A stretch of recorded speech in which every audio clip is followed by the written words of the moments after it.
All right, all right. What is going on, sports fans? All right, now this is a remake video back in August. Well, let me start here. It is February 2026 when I am recording this. And back in August, I did a video that I wanted to make sure that I got up. The video was about my 50 favorite sports moments. Not the greatest, not the 50 greatest sports moments of all time, but it was just my 50 greatest sports moments. And the reason that I did that was because I turned 50 in August of 2025, and I wanted to get something out there, just something going over some of my greatest sports memories, some of the best sports memories that I had from a child growing up. And I kind of started I would say around the year 1984 because I was really going with sports events that I remembered. I didn't want to pick something from 1977, 78 because I'd have been 2, 3 years old and would not have remembered it. Even if it was a great sports moment, it couldn't be something that I said that I experienced. So what I did was I wanted to put together something that talked about my greatest sports moments, 50 moments. And what I did was I didn't take a lot of time to think it through. I just kind of went through years and went in the best order I could and said these were the things that stood out to me from 1975 to 2025. So like I mentioned, this is a redo video because the first video, I wanted to get it out so fast right around my birthday that I didn't take the time to put some of the clips in there properly. And there was a lot of grainy footage. Of course, some of this stuff is older, so you will get that sometimes, but I didn't do the best job with it. So what I wanted to do was repost it, redo it, and here it is. So what I'm going to do is, so this doesn't take all day, I'm going to try to give brief descriptions of these 50 moments and move on to the next. So give you a little something about why that stood out to me and why it was a memorable thing to me, and then move on from there. So without further ado, people, let's get this started with number one. Number one is my Detroit Tigers winning the World Series in 1984. Now, depending on which channel you're listening to this on, I have a boxing channel and I have a channel more dedicated to football, really more Detroit Lions with my son. You may or may not know this, but I am a Michigan guy. I grew up in Detroit. I'm a Detroit sports fan. I'm an all Michigan fan. So a lot of this is going to be centered around that. I just want to kind of get that out the way. Back to my Tigers 1984. This is one of the first sports memories that really stood out to me. The Tigers winning the World Series in 1984. They had a slogan called "Bless You Boys." A lot of teams will have a slogan, and they had a kind of a cheesy commercial. I'm not going to try to sing the song to you, but this Tigers team won the World Series in 1984, which is a big deal because the Tigers have been to 2 World Series since, and they only won this one. They went in '06 and they went back in 2012, and they did not win those, but this was a great sports moment. Moving on to the next one was Navy making the Elite Eight in 1986. You might be thinking, why is that a big deal to you? Well, because my favorite basketball player of all time is David Robinson. And this is actually when I first got to experience David Robinson. Now, you got to remember, people, especially for some of you younger than me, back in the 1980s, we didn't have cable that had 400 channels on it where you could literally get, let's say in a week, you could probably get college basketball on arguably 12 to 16, 17 channels. Now, back then, you didn't get a lot of that. So the only time you would really see teams like Navy and teams of that nature was when they were in the NCAA tournament, if they made it. Well, Navy did. They made a great run. I fell in love with David Robinson there. And this was a big deal to me because Navy never has and probably never will again have a run like this. And my guy, David Robinson, led the way. The next event would be Mike Tyson becoming the youngest heavyweight champion in 1986. This one pretty much goes without saying. Mike Tyson, a.k.a. Kid Dynamite, is taking the world by storm from 18 to 20. Everybody is just enamored with this kid. I mean, he's knocking out guys in the first round. It doesn't matter the level of competition. He's getting guys out of there in 45 seconds to 2 minutes, and he gets his shot at 20 years old against Trevor Berbick, and Mike Tyson knocks Trevor Berbick out in 2 rounds and becomes, still to this day, the youngest heavyweight champion of all time. My next event would be back to my guy, David Robinson. He put up 50 against my Michigan Wolverines in 1987. This was also in the NCAA tournament. This would also be David Robinson's last year before he leaves Navy. He was the very definition of what a stretch five was. It's interesting that people who didn't know who David Robinson was, they think that the stretch five, came into existence in 2005 or 2010. But back in the 1980s, David Robinson was the original stretch five. He could score with his back to the basket. He could score from 10, 15, 20 feet away facing the basket. He could actually take other centers off the dribble. He was a very athletic center, and he showed out and put up 50 against my Michigan Wolverines, which brings me to my next memory. It's my guy David Robinson, again, drafted in 1987. The beautiful thing about this is that you have probably never heard a commissioner say with the number one pick, the so-and-so takes this guy from Navy. Or even, matter of fact, even Army or Air Force at that moment. Now, maybe if some of you guys who go back to the 1940s, that was a thing. But in 1987, David Robinson, number one overall pick out of Navy. Now, he didn't come into the league until 1989 because he had to finish his 2-year obligation to the Navy. But when he did, he took the league by storm. And we may be touching on that a little bit later. My next memory would be in 1988, my Pistons finally get over on the Celtics. Back in these days, teams had to literally go through the fire. And the team that took my Pistons through the fire were the Boston Celtics. The 1980s Boston Celtics are some of the best teams ever. And it took my Pistons a minute to get through these guys, but they finally broke through. And you got to remember, at this time, I am 12 going on 13. I have had plenty of heartbreak of Larry Bird and the Celtics knocking my Pistons out. But finally, my Pistons get over and they go to their first NBA Finals, which brings me to my next event of the same year.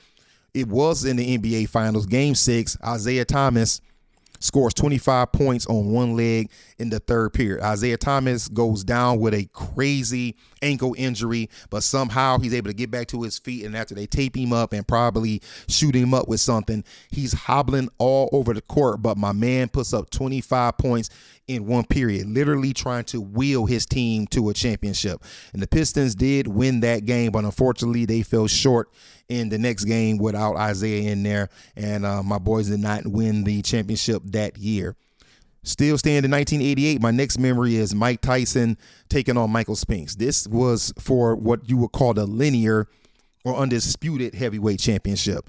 Mike Tyson beat Trevor Berbick 2 years ago, but the guy who was still recognized as the actual heavyweight champion was Michael Spinks because Michael Spinks beat Larry Holmes when Larry Holmes was the undisputed linear heavyweight champion. This fight was very much anticipated.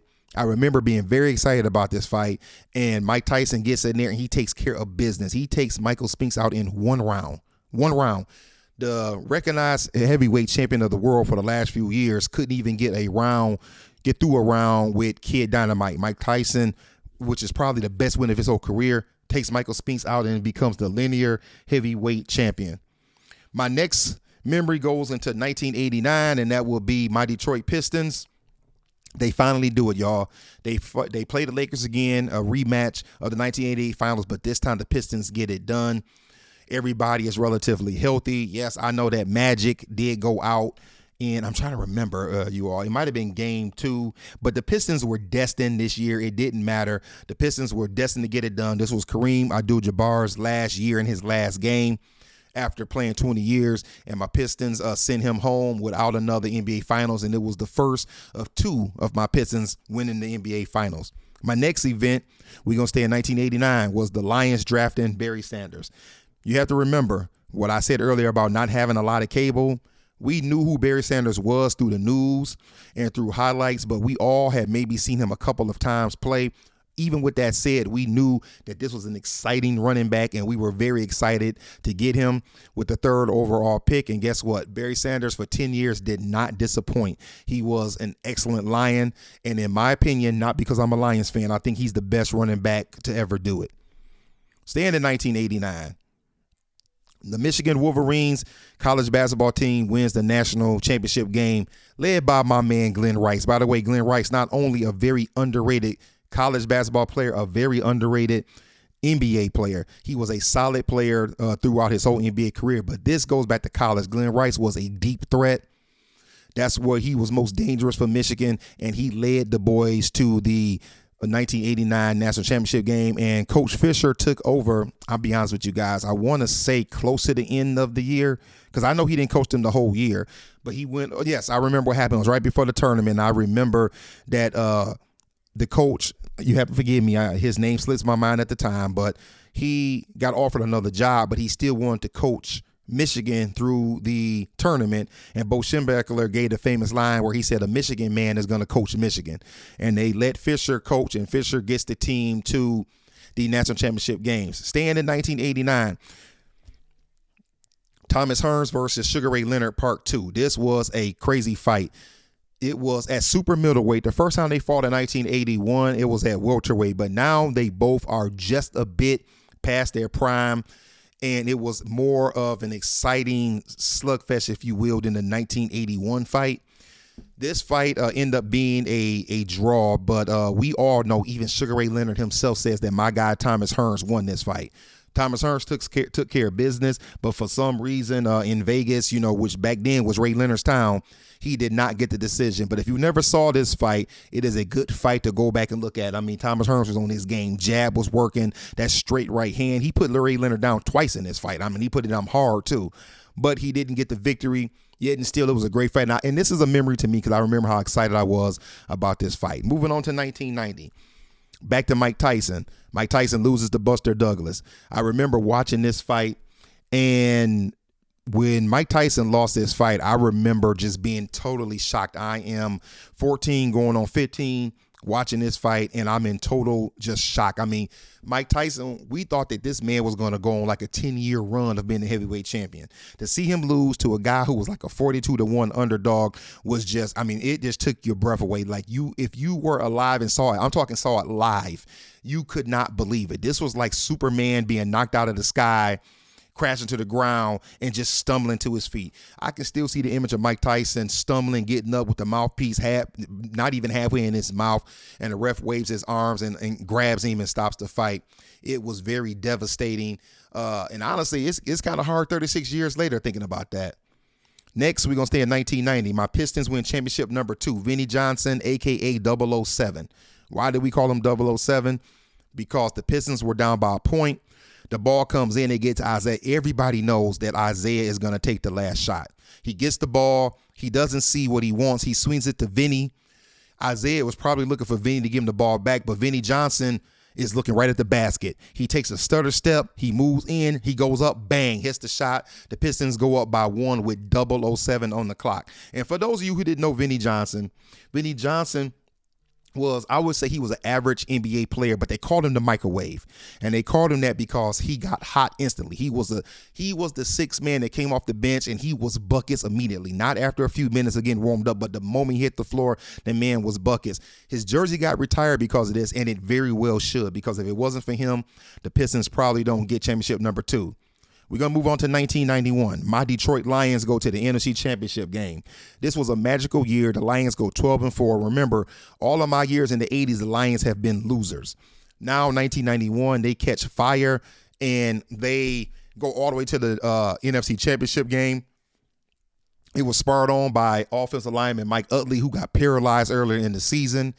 I was actually at that game. They took him off the field, in the car, and he gives the thumbs up sign, and the crowd goes crazy, and the Lions go on a tear. Unfortunately, they ran into one of the best NFL teams of all time, the 1991 Washington Redskins. I mean, I saw them beat my Lions 45-0 on Sunday Night Football at the beginning of that year, and I knew right then that team was going to win the Super Bowl, and my Lions didn't stand a chance, but still very proud of that team. Staying in 1991, Super Tecmo Bowl comes out. Oh, yeah.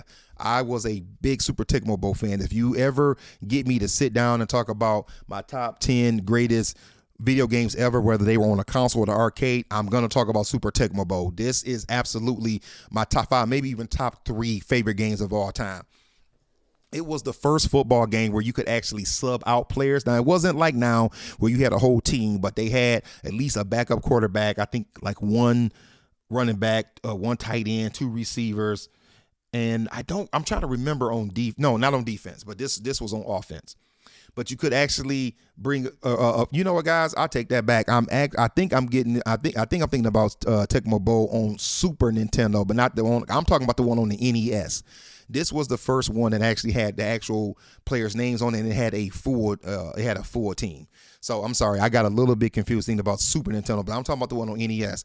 One of my favorite games of all time.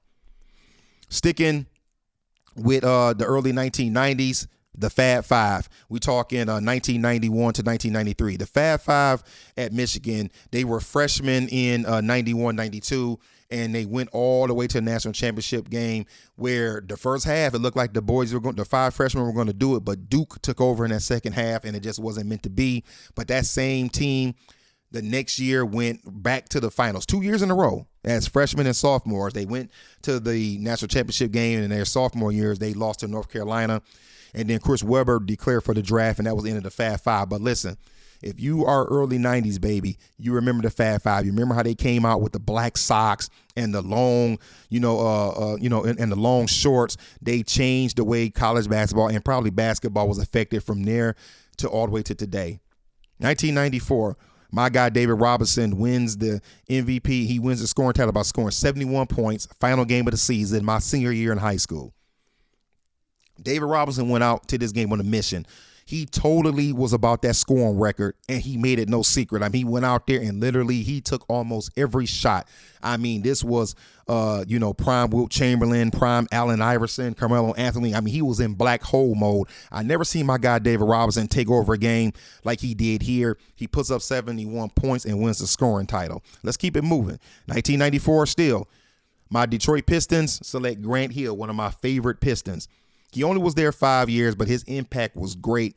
I really wish that Grant Hill would have stayed longer, but he made an immediate impact with my Pistons when they took him in 1994. He was a triple-double threat. He was a bigger Oscar Robertson. He was a triple-double threat before LeBron James and Russell Westbrook. You know, he could score. He could hit you with assists. He could hit you with rebounds. My man Grant Hill, when he was in his prime, you got to go back and check him out. Very underrated NBA player. Sticking in 1994, this will be at the end of the year. George Foreman becomes the oldest heavyweight champion at 45 years old. He knocks out Michael Moore. This is a fight that I was watching live. George Foreman is getting battered all over the place by Michael Moore. It's embarrassing. He's looking every bit his age. All Michael Moore had to do was stay away, hitting with the jab, and keep moving. But I guess maybe his pride got in the way, and George Foreman still had some of that old power. I remember he caught him with a 1-2, and you saw Michael Moore buckle, but he didn't move. He stayed right in front of George. George came back with an immediate left-right, cracks him with a hard right hand. Michael Moore goes down. I can still hear Jim Lampley and Larry Merchant in my ear as Moore goes down. His eyes look glazed. He tries to get up at 8, but he's too slow. Ref gets to 10, Joe Cortez. He waves his arm, and I can still hear Jim Lampley saying, it happened. It happened. And George Foreman looks up to the sky. He goes into prayer and becomes the oldest heavyweight champion. It was a bone chill. I'm telling you, it gave you goosebumps that moment. 1997, my Red Wings finally get it done, and they win the Stanley Cup in 1997. They did go to the Stanley Cup Finals 2 years before that, but the New Jersey Devils had other plans for them where they came up short. But in 1997, my Red Wings finally get it done. They finally get that Stanley Cup that they had been chasing all those years. And it was satisfying to see my man Steve Yzerman hold up the Stanley Cup. Staying in 1997. The Michigan National Championship team. Yes, I didn't call them the co-national championship team. The 1997 championship team. This team was crazy, led by Charles Woodson on the defense. Charles Woodson, my favorite Michigan football player. He played defense and offense, mostly defense. I still remember the one-hand interception against Michigan State, the punt return against Ohio State. He came up big in the big moments, and he definitely was the catalyst behind that 97 team. Yes, Nebraska also went undefeated that year. I'm giving Nebraska their props.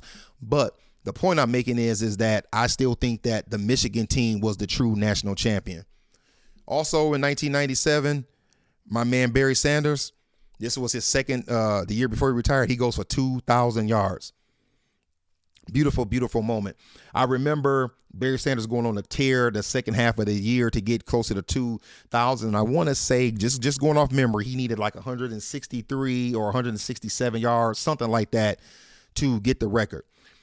To get 2,000. I remember the play that he got to 2,000. The crowd was very quiet because they didn't know that he did it. It was a typical Barry Sanders run. He shifts to the left. He hits the B gap. if I remember correctly, and he gets maybe a yard or two. But what happened was that he was right on 2000, so nobody was cheering. Nobody knew what was going on. But there was kind of a pause. The referees were talking. The teams go back to the huddle, and then you see the referee pick the ball up, walk over to Barry to shake his hand, and then the crowd and the offensive lineman realize that Barry Sanders did it. He's right on 2,000 yards. The very next play, hey, he needs to get past 2,000 yards. He gets the ball, and he runs for about a 41-yard run to seal the deal. He comes out of the game after that, and he ends the season with 2,000 yards. Offensive lineman carry him off the field. It was a very magical moment for me, which brings me to 1998. The Detroit Lions select Terry Fair. So if you're wondering, well, why is that a big sports moment for you? Well, I'll tell you why. Terry Fair was a good corner, but he also was a kick and punt returner. For some reason, the Lions said that one of the things they needed was a kick and punt returner, and they wanted a corner, and they said Terry Fair was all of that wrapped up in one. There's only one problem. And this was like the 18th pick of the first round. The problem is that there was a guy named Randy Moss who was still on the board. I know that Randy Moss had some issues that people might have been concerned about, but we all saw enough at Marshall to know that you take this kid and make it work. He can return kicks and punts. The Lions don't take Randy Moss. They take Terry Fair. Terry Fair burns out of the league after a couple of years, and Randy Moss goes on to be the number 2 receiver of all time, and he's got highlights that even the new generation still look at to this day. 1997, Tiger Woods wins the Masters at 21 years old. I did not see the first couple of rounds of the Masters, but I remember hearing about this kid, Tiger Woods, weeks before that, this kid is coming and this kid is going to be something special. But I did watch it that weekend, and it was very interesting to see a 21-year-old win the Masters. What was even more interesting is what the great Jack Nicklaus said about him when he played his round with the legend before the Masters. Jack said that Tiger was going to break all of his records. And you know what? Jack was almost right. If it wasn't for that, for the things that Tiger Woods ran into, he came very close to being that guy. But at 21, he wins the Masters, and I think it's going to be a while, if ever, we see something like that again. 1998, Michael Jordan's final shot. Being a hardcore Pistons fan, I'm always going to be on Isaiah Thomas' side. I'm an Isaiah Thomas guy, but game respects game, and that shot that Michael Jordan hit, especially if you ever seen the picture of it, it's him from the back with his hand in the air taking the shot, and the look on the Utah Jazz fans' faces it is memorable. Michael Jordan goes up. Yeah, he pushed off like players do all the time. That didn't stop him from making the shot. He goes up over Byron Russell, makes the shot, and he wins championship number 6. Staying in 1998, the Mark McGwire, Sammy Sosa home run derby, I would call it. These guys brought baseball back. Yes, it's true that both of these guys may have been steroided up and using corkbacks, but that year actually brought us back to baseball. I remember I'm a Tigers fan, and no matter who your baseball team was, you were very excited to watch these guys actually chase that home run record. And I was watching the game tonight that it just so happened that the night that Mark broke the record, broke Roger Maris' record, that the Cardinals were playing the Cubs. So it was Sammy against McGwire, and McGwire breaks the record, and you see these guys embrace. It was just a crazy, crazy year. And then I think 2 or 3 nights later, Sammy hits a couple of home runs and ties Mark McGwire up. Crazy season. 1999, my guy David Robinson gets his first NBA championship, his first of 2 before he retires. Tim Duncan is on the team at this time. David Robinson is a little older and he's slowing down, but he still gets his first championship. And as you know, that's my favorite player, and I was very happy to see it. 1999, Joe Dumars plays his final game for the Detroit Pistons. The Pistons make the playoffs. They're in Atlanta. What I love the most about this moment is that Joe Dumars is an underrated all-time NBA great. They're in Atlanta, and I did not expect this, but when Joe Dumars walks off the court, the crowd stands up and get this man a standing ovation like he's a top 25 all-time great. The Atlanta Coach Lenny Wilkins comes over and hugs him. The Atlanta Hawks players come over and give him a hug. I mean, they gave Joe a lot of love. For a guy who a lot of people today may not know, it was very, it was a warm moment to see Joe Dumars get that love in his final game. He was a very good basketball player, but he was a great Detroit Piston. 1999, My favorite boxer, Tito Trinidad, goes up against Oscar De La Hoya, one of the biggest welterweight fights of all time. You all know how it ended. Oscar De La Hoya is controlling the first half of the fight. He gets on his bike and takes it easy the second half of the fight, and my man Trinidad pulled the win away. To this day, some say that it was controversial, but in that moment, you could not get me to stop cheering. 1997 to 2000. I'm not going backwards. I'm just kind of giving you, I know I left off in 99. I'm just kind of giving you a little run here. Cynthia Cooper and the run that she had with the Houston Comets. Back in these days, I was a big WNBA fan. I was a fan of women getting a chance to actually play pro ball in the United States and not have to go overseas. And Cynthia Cooper went on a complete tear. She was the leader of that Comets team. No disrespect to Cheryl Swoops and Tina Thompson, but Cynthia Cooper was the one who led the train, and she led them to the first 4 and the 4 straight championships. She went on a magical run to lead her team. 2001, my guy Tito Trinidad is dethroned against Bernard Hopkins. Tito Trinidad has moved up to middleweight. They set up a middleweight tournament to basically get him against Bernard Hopkins at the end of the middleweight tournament to determine a true champion for somebody to have all the belts. Bernard Hopkins just simply outclassed my guy from beginning to end. Bernard Hopkins did not use any dirty tactics in this fight, just pure strategy, and he was just too much for my guy Trinidad. One of the reasons that I was sad that Trinidad lost this fight, not just because he lost the fight, but because my two favorite fighters of all time, you can really call them 1 and 1A, Roy Jones and Tito Trinidad, were probably going to collide if Trinidad would have won the middleweight championship. He said that if he would have beat Bernard Hopkins, that he was going to go up to super middleweight to try to fight Roy Jones for a super mega fight. It didn't happen until some years later when it was, when they both were well past their prime. At that same time, we lost a legend, a complete legend, Dale Earnhardt, NASCAR legend. This is on my list because I remember I wasn't present when the race happened, but I remember at this time SportsCenter was big, and I would watch SportsCenter in those days to catch the highlights of what happened. And I remember sitting down, and they were showing Dale Earnhardt's picture, but it wasn't talking about him winning, and I was wondering what was going on. And I remember being heartbroken when they showed the crash and said that Dale Earnhardt had passed. The thing about it was that I think it was Talladega. He got into a much worse looking accident than that and survived. But somehow this accident did not look that bad. Yet and still, my guy lost his life in that accident. Goes to show you that you can just never tell. RIP to the NASCAR legend. Moving to 2003, Roy Jones goes up to heavyweight and he takes on John Ruiz and he wins the WBA championship. I remember being so nervous and excited for this fight. Roy Jones puts on the weight. He comes into the fight at about 193 pounds. He came in the night of the fight at 199. He looked in great shape. And as we expected, he totally outclassed a much bigger but a much slower John Ruiz. And Roy Jones takes John Ruiz out by unanimous decision. Unfortunately, Roy went back down to light heavyweight instead of him staying at heavyweight or maybe going to cruiserweight. He goes down, he's drained, and he never was the same Roy Jones again. 2003. Same year, my Detroit Pistons pass on Carmelo Anthony. Why is this a big deal to me? Because Carmelo Anthony went on to be Carmelo Anthony, and the guy that the Pistons took, Darko Milicic, went on to be one of the biggest busts of all time.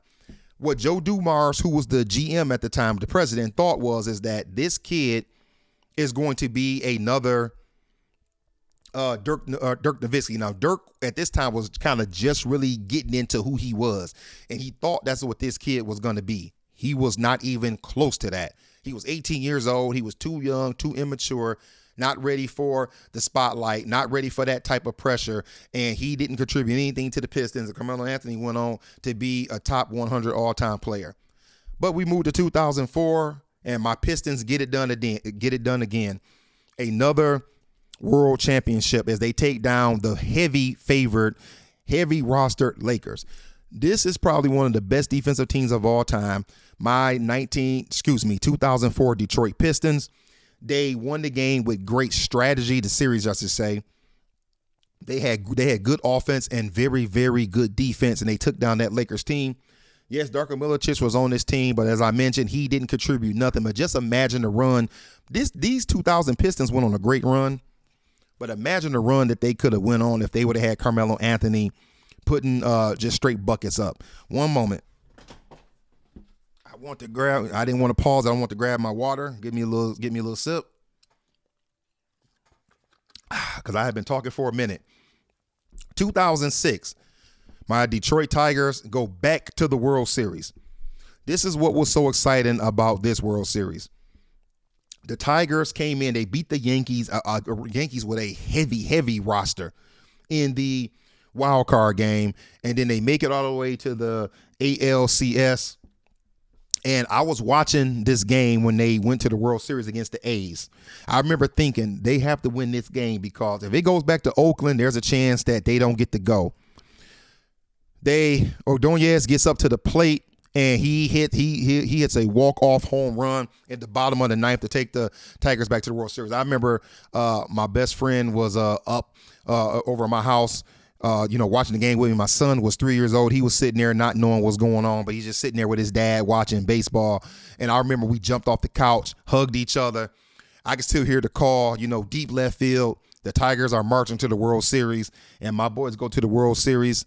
Unfortunately, they don't get it done, but it was great to see the boys back in the World Series. 2007, my Detroit Lions draft Calvin Johnson, a top 5 receiver of all time, in my opinion. This was a good pick and a good turning point for the Lions. Calvin Johnson, he didn't see the success as the 1991 Lions or the 2023, 2024 Lions, but Calvin Johnson was a great Detroit Lions, a great NFL receiver, tall, fast. A legit 6'5". He could jump out of a stadium. He didn't drop the ball many times. Unfortunately, they couldn't get enough around him and Matthew Stafford to ever, really, get anything done like a championship. 2008, I do finally get my two favorite fighters, Tito Trinidad and Roy Jones. But of course, this is way past both of their primes.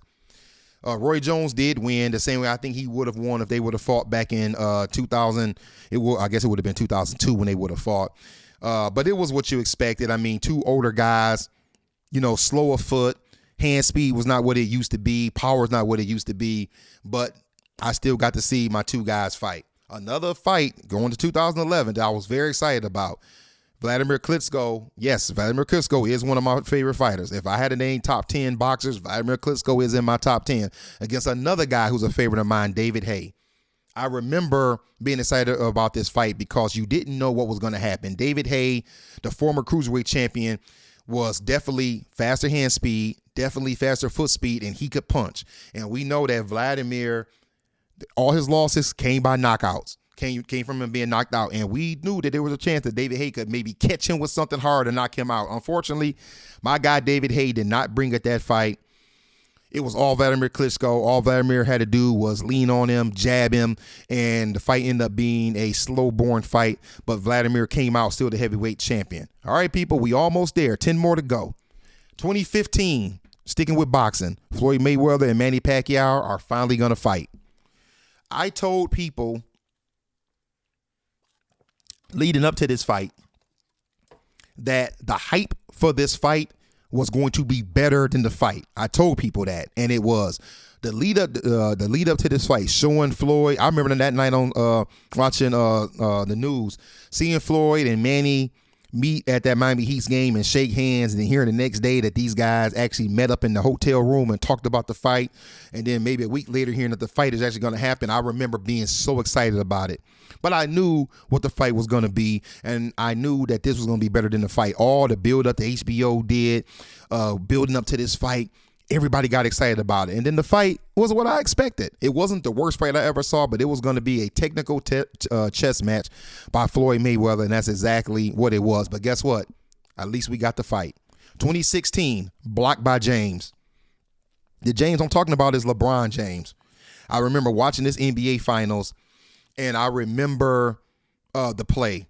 Iguodala is coming down the court, and LeBron James puts on, he just goes full speed, catches up to Iguodala and blocks his shot right on. He smashes it on the backboard. He didn't hit it so hard to where it flew all the way back on the other side of the court, but he pinned it just enough where it was a block. And I remember the announcer, blocked by James. And just watching the highlights, and it led to Kyrie Irving hitting the shot that gave the Cavaliers the win. If I'm not mistaken, their only NBA Finals win, and LeBron James led the way. It was a great sports moment. 2019, Tiger Woods, the return of Tiger Woods.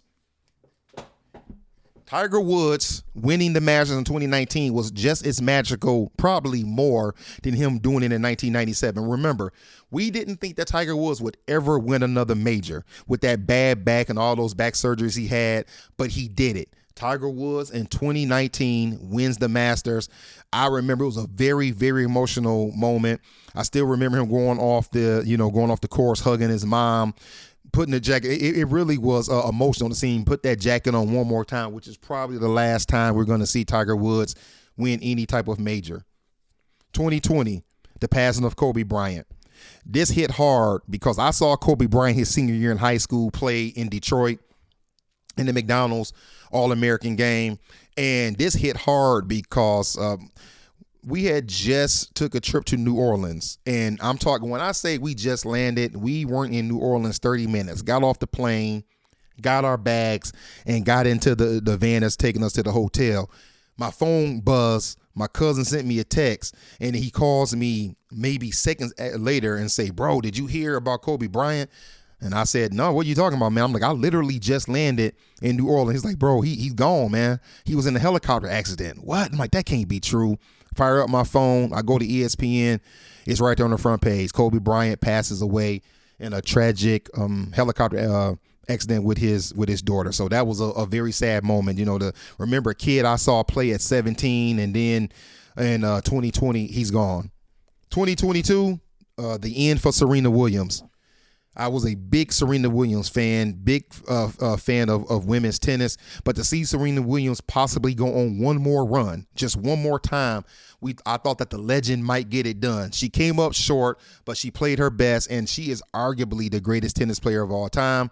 It was, tough to see, someone who you saw she was a young woman, 16 when she came around, come to an end, but she had a very great run, and I think that she was nothing but class for the sport of tennis. Last five. My Michigan Wolverines football team winning the national championship in 2023. I'll tell you what was interesting about this. Not only the run that my Michigan team went on, that game against Alabama, but we were on a cruise for my wife's birthday when this game happened. And I remember looking at the itinerary. I remember saying to myself, I'm sure they're going to have a game on somewhere, even though we're on a cruise ship, right? And I remember looking at the itinerary, and the night of the national championship game, one of the things on the list of events they had was, it said the Michigan-Washington national championship game was going to be out on the deck, and it was awesome. Me and my guys went out and grabbed a chair, and they had it on the big screen. It was amazing that how many Michigan fans were actually on that ship. But we saw our boys get it done, and Jim Harbaugh kept his word and got Michigan that championship. 2023, my Detroit Lions make a surprise run to the NFC Championship game. Only the second time in history. They did it in 91. They did it again in 2023. Now, listen, some of you fans who have had teams who have had lots of success over the years, you 49ers, Cowboys, Patriots fans, Chiefs, you guys better be happy with the teams you have and how blessed you are, because my boys have only been to the NFC Championship game twice. And I'm talking in my lifetime, and I'm 50 years old now. So you all who have had teams that have made these incredible runs, be lucky, be blessed that you have a team like that. But we did not expect this from this team. We thought that the 2024 team, if they were healthy, was the team that would do this. But this caught us by surprise. Matthew Stafford comes back to Detroit in the wild card game, and we take down the Rams. And then I'm a Lions season ticket holder, so I'm at that game against the Buccaneers. When Derek Barnes gets an interception, I remember we're hugging each other. We're happy. NFC Championship game. The first half of the game, the Lions look like they're going to do it. They're going to take the 49ers down. I'm being honest. We were so excited that my cousins and I were making plans to go to Vegas, where I have another cousin who lives, because that's where the Super Bowl was. And we was like, dude, we going to Vegas now. We're not going to get in the game, but we can be in Vegas and be with our people. Our boys are going to the Super Bowl. only for the 49ers to turn it on and put it on my boys in the second half to overtake us, win that game, and put an end to our run. But guess what? It was still a magical run, which brings me to 2024. My Lions, no, they did not go to the net. Why do I keep wanting to say national championship game? They did not go to the NFC championship game again, but they make it to the divisional. We knew that the injuries were going to catch up with them. But what was so amazing is that the boys went 14-3. No, I'm sorry, 15-2. The boys went 15-2. The best record that they've ever had, but unfortunately they came up short. But man, it was still a great season. I'm telling you, winning is fun. It's very, very fun. And it was a good season, even though it ended shorter than we thought. The Commanders got us in the divisional. Honestly, we thought that the Lions would squeak and make it to the NFC Championship game, but then lose to the Eagles. Which brings me down to my last two, and these are a matter of personal pride. My next moment would be this is going to go back to 2018 to 2022. I have 3 kids, 2 daughters. My youngest daughter, who was an athlete pretty much from the time I got her in sports at 5 years old through her college years. She gets a scholarship to go to college to play basketball. She ended up doing basketball and volleyball. And it was a very, very proud moment for me as a father to see your kids going to do great. She did pretty good in college. She graduated in 4 years straight and went on to get her career started. But to actually see her sign that letter of intent and to go on to college to do sports was an amazing job. Gonna give a shout out to my oldest, Yazzie. I didn't forget you. She just this is just about sports. She was more of my artsy child. She was more into plays and choir. But my youngest daughter was the athlete, and I was very proud of her. And then my last moment is another moment of personal joy. It would be my son. I have 2 daughters and 1 son. For those of you who listen to this on the Lions Den podcast, well, you would know who my son is because he does the Detroit Lions podcast with me over there. For those of you who listen to this on my 12 Rounds of Fury channel, which is just boxing, you didn't know this about me. But my moment with him will go to 2024. He graduated in 2021, the COVID year. His last year of high school, he really did not have a football season because it got short because of COVID. He thought that he would never get to play football again, so he goes off to college to run track. But in 2024, he did get that chance at his college to play college football again, and it was a memorable moment. My wife and I went to his first game to see him out there, and it's something I would not forget. Now, those of you who are fathers, you know that those moments with your kids, man, it's just something that just touches you. But those right there, my people, are my 50 greatest sports moments. I hope that you enjoyed this. I hope that you took time to listen to it all the way through. And I would love for you to share with me some of your greatest sports moments. And listen, in the comments, you may not take and put down 50 things, but if you got a couple of things that you could put in there, it would be very much appreciated. I thank you for sharing this time with me. I thank you for taking time out of your morning, your afternoon, your evening to spend this time with me and to go through my 50 sports moments for my 50 years. That is all for now. Until next time, peace.